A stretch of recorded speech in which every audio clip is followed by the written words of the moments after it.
This is my 2010 Hilux SR5, the D4D 3 litre engine. Done 150,000 Ks. I've just fitted a oil catch can onto the crankcase breather, but it's done the majority of its life without that on it. So a lot of sort of exhaust soot mixed with oil mist stuck in the inlet manifold. Turned into a bigger job than I expected. I was just going to pull the exhaust, the EGR valve off and have a look at that. It was blocked, and then the elbow that bolts that to the inlet manifold was blocked as well, and then in the inlet manifold it was as well. So I ended up pulling the whole lot apart. Couldn't find any videos on this on YouTube, so although I've already done the job, I might have to just run the video backwards from here. Put some before and after shots of the EGR valve, the elbow and the manifold, and how I cleaned it. This is the trickiest part of the job, because you've got to be really cleaning inside the exhaust ports. You can see I've blown off first the fuel lines, very critical that no dirt gets in there, so before I cracked them, blew them all off, then sprayed them with water penetrating lube just to sort of trap any dirt. Cracked the threads, blew them off again, and then removed them and taped them shut, all taped shut, and down here on the fuel rail as well. Very critical that stays clean. And then cleaning out these exhaust ports was pretty tricky. Sorry, inlet ports. Get the torch going here. So what I've done is, with one port at a time, so starting at the back, I had all these covered. With them open, I turned the engine around. If I can just get down here. On the fan bolts there, those 12 mils. So you put a large spanner on that, and you can turn the motor anti-clockwise. Down underneath too, there's a mark on the flywheel there. If you can see the pink, corresponds with quite a prominent mark on the cases. That's top dead center.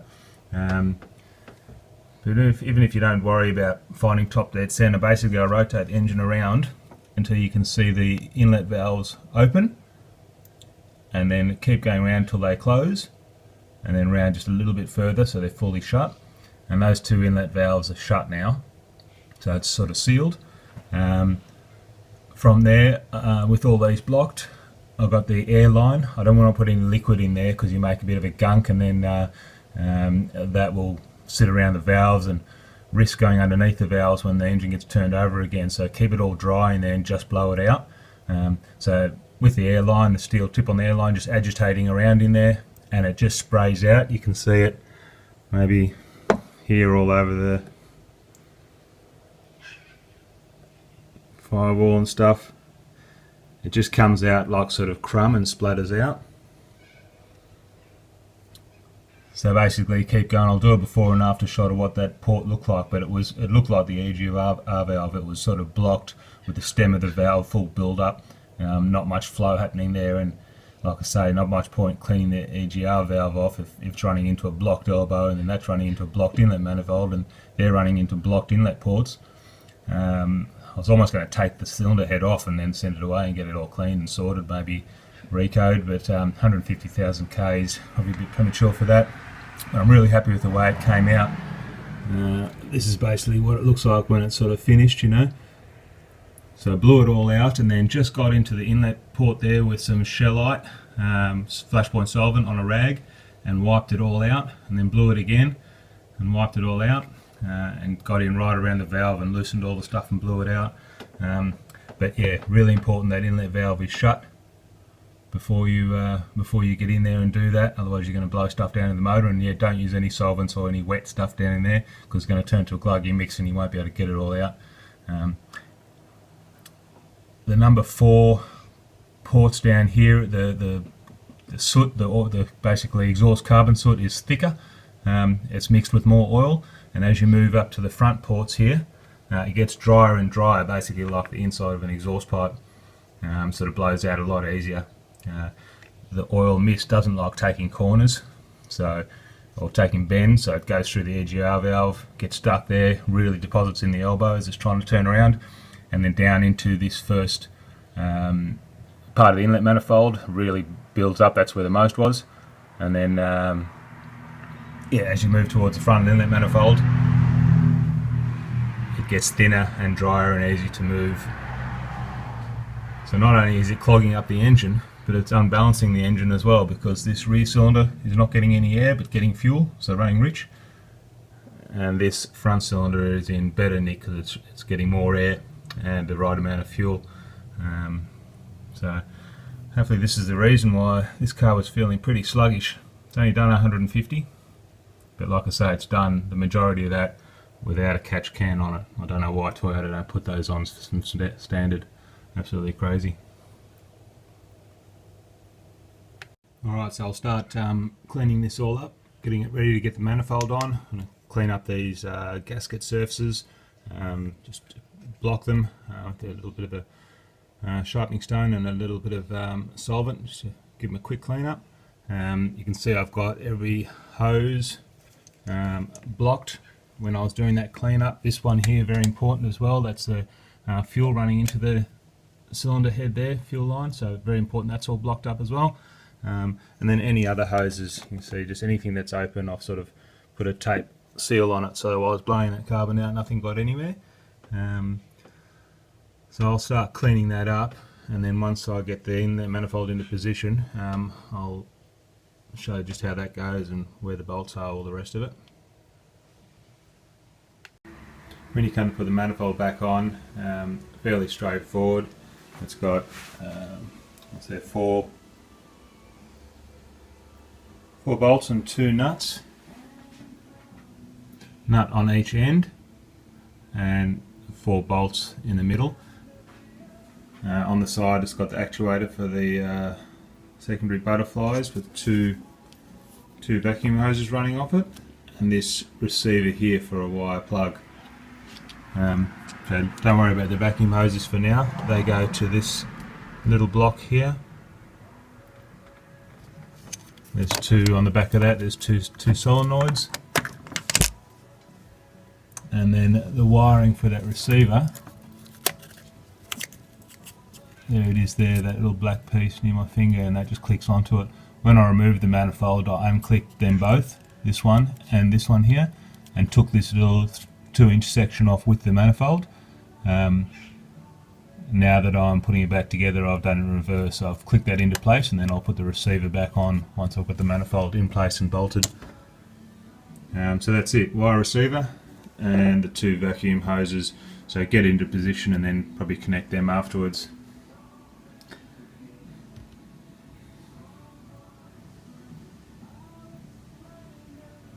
Runs a steel gasket. I've heard a lot of people say they've had no trouble reusing that, it's all in good nick. What I have done though is put 3-bond on the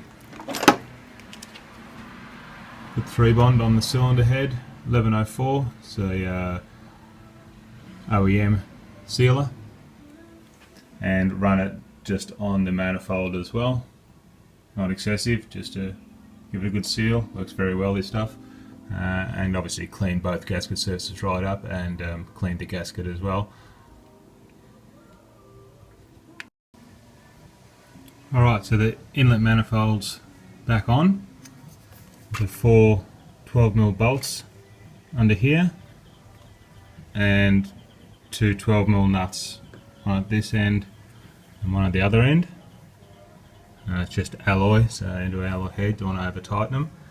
And once that's on, this fuel hose here, you can see it running along here. It bolts underneath, it's got 2 stays, 12mm stays, so attach them. It's got a little fuel hose running off it, just here at the elbow, and then runs over the top and bolts to the back of the cylinder head there with the banjo bolt. So attach that now. Again, don't over tighten that banjo bolt. These 2 foam sections can go in. This section here just pushes in, it's a foam insulator. And this foam insulator here on the front, this is all foam. and it's got two 10 mils. There's one there and one just here out of sight. So just pull this out of the way, slide that in and bolt that on. Do that first actually, and then do the fuel hose there. Obviously when I put the manifold back on, that'll actuate there with the two vacuum hoses. It gets attached to this plate here. This plate here bolts up to two stays here. I'll do that in a minute. And the actuator's got an electrical plug and connected that as well. So that's at this stage we're at now. Next thing, like I say, I'm going to just fit that little plate up and some wiring stays. This wiring harness here has got a stay that attaches to that plate.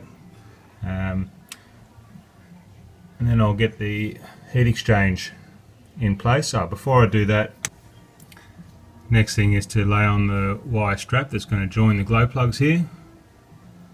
4 down there to this I terminal here.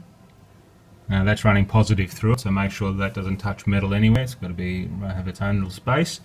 And then once that's on, I'm going to fit the heat exchange there, which just mounts up with one stay at the front and to that port there with two 10 mils. So I'll get that on. So the line for the power supply, the positive power supply for the glow plugs is back on. Underneath these little plastic caps, they're only finger tied on as a 10 mil nut. So do the 10 mil nut up and then finger tight those back on. There's 1, 2, 3, 4, and then that last one there is the positive supply to this rail. So just make sure that's insulated everywhere, it can't touch any metal. Just when you get your final position for it. So that's on. Now we'll put the intercooler back on, or the heat exchange for the EGR gas. Alright, so that's the heat exchanger back on. Just two 10 mil nuts at the front, this pipe where it feeds it. Just here, got a 12 mil stay for the heat exchange. That's all the stay there is until the EGR gets mounted. We've got coolant hose here and here with the clamp, and this little vacuum hose here with the pink line on. Attach that back up. Fuel lines are back on now, and the fuel stays and the dipstick stay. I had that disconnected from the heat exchange here and swung around just to give me more room for the whole job. So that's back on. I can't stress how clean you have to be with these at this part of the job. I've blown all these lines out separately and blown out the fittings away from the car, so they're all clean. I had tape on all of these, so I've taken the tape off and taken the tape off down on the fuel rail down there when I had them all sealed up. You don't really want to blow in there because you're going to blow shit into the injectors. I've got this tool, which is a sucker with a hose on the end. So I've gone in there, and once I've taken the tape off, sucked all the any sort of remaining fuel around there. I've done this process before, but I just redid it now the tape's off, and redid it down on the fuel rails. Brought the clean fuel lines over and put them in place. Very careful not to touch the tips of the fuel lines on any dirt as you sort of lower it into position, because they're all clean now. Just got them all in position and just finger tight them and wiggle the hose and finger tight them a little bit more, because you want that taper sitting nice and even in there. One special tool I had to buy, which made this a lot easier, is this tool here, fuel line socket. These top ones are not so bad, but down here in the fuel rail, almost impossible to get to. So definitely one of those, about $30, genuine eBay. And then other than that, yeah, stays back on here and here, here and here. Dipstick, and they're all tightened up now. You don't have to go overboard. Just give them a bit of a wiggle as you're sort of bringing them up, and then once they're sort of firm, just nip them all. When we fire it up, I'll check all those for leaking. to make sure it's all dry. Probably spray it down with some flash point solvent so it's dry and chalky, so that a possible leak will show up straight away. So next thing, I'm with the elbow here, and on with the EGR valve, and then the throttle body. I can hook up my injectors again. Elbow bolted on, 12mm down here and two 12mm at the back. 12mm wire stay here and one at the back through there, comes in from the back.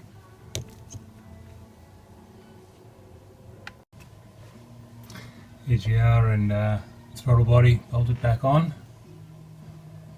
EGR and throttle body, these three long bolts come through. Just thread the EGR onto the elbow with the throttle body here. Bolted this stay on as well. Bolts down to 12mm down to there.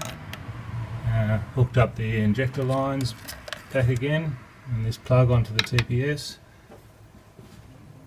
Had to loosen the front stay of the heat exchange because where I'd nipped it up, it didn't actually meet the EGR valve, only by sort of 3mm. So loosened that, put the two 10mm in underneath the EGR, bolted this to it, and then nipped it up in its place, so it's happy there.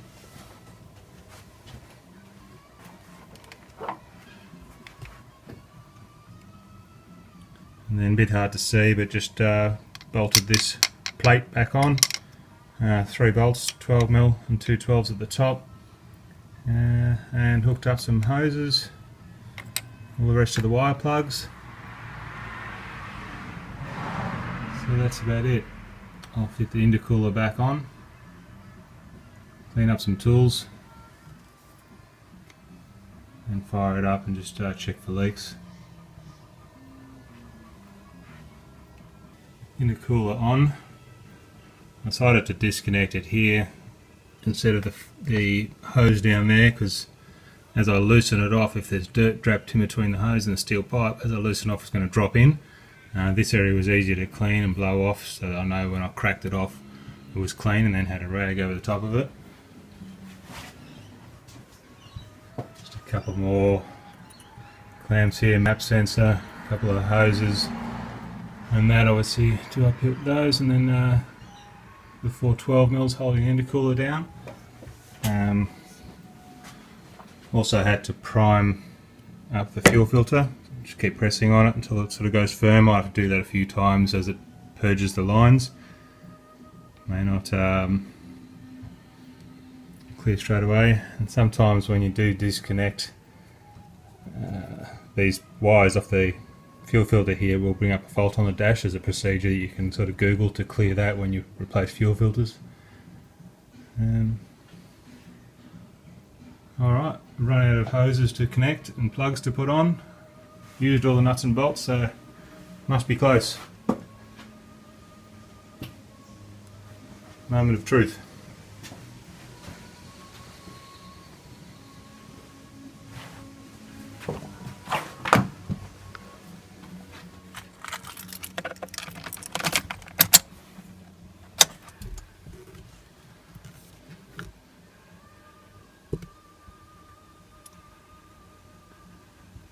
Glow plugs have gone out.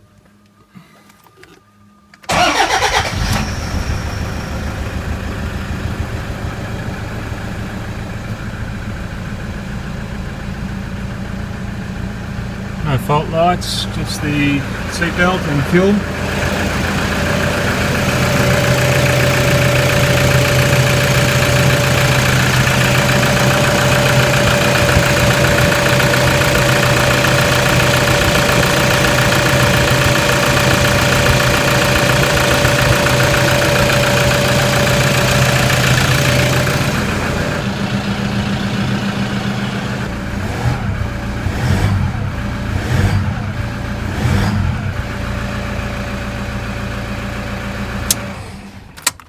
Looking forward to seeing how that goes. I think from what I saw there, that inlet manifold was about half blocked. Maybe I've just given myself double the horsepower, who knows. You can imagine some of the spray-in products that they spray down the inlet track to sort of try and clear all that stuff out. I mean, it's never going to get in there, and even if it does, it's I would think that it's going to loosen all that crud and then drag it through your engine as you sort of rev it. So I'd rather sort of go in there and pull it all out like I have, not sort of force it down through your engine. I just got back from test ride and it's definitely noticeably better. Low speed, driving slow, not so much, but when you put your foot down and the engine needs air, it's definitely noticeable. It's just starting to rain out there, and accelerating, the traction light flicking on. Big tyres, 33, so it's a big wheel to turn. But yeah, definitely very happy with that. To clean out all the components, I use a bit of a combination. This was a bit of petrol and some wire brushes and soft brushes, toothbrushes. An assortment of sort of picks and scratchy bits and pieces. This wire hook was quite handy getting in there, and that's some of the carbon, most of the carbon. It's like over an inch deep in the middle.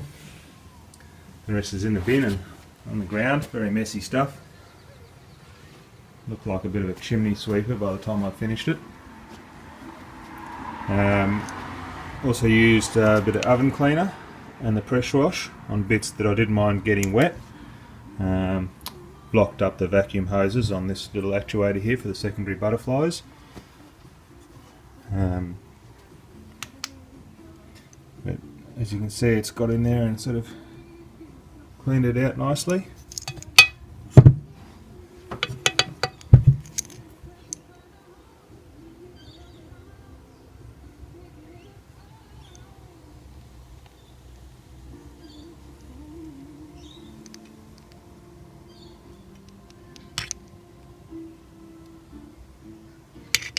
So yeah, fine to use the oven cleaner and scratching and a bit of petrol and pressure wash on that inlet manifold.